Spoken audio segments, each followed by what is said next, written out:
Hello and welcome to this tutorial on creating a Sudoku solver with Python. Buckle up because it is going to be an exciting ride. Before we dive in, let me promise you something. By the end of this video, Sudoku will no longer be a challenge, but rather a piece of cake for you. We'll start by understanding the problem. What is Sudoku and what are the rules? But don't fear, we're not here for a gaming session, we're here for a learning one. With the rules clear, we are ready to dive into code. We'll start by defining our Sudoku puzzle. Let's get our hands dirty with Python. Coding time. To solve this puzzle, we're going to use the backtracking algorithm to keep us from getting trapped in any wrong paths. Prepare for some mind-blowing recursions. Look at that, we've hit the halfway marker.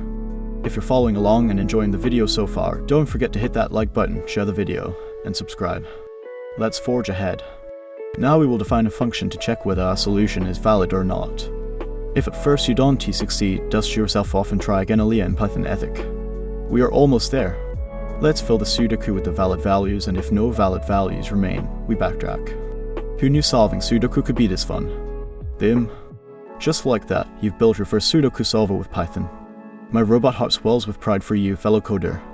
And there you have it, a handy little tool to impress your friends, or keep you from tearing your hair out over a particularly tricky Sudoku puzzle. Thank you for coding along. Remember, the sky is not the limit, it's only the beginning. Goodbye.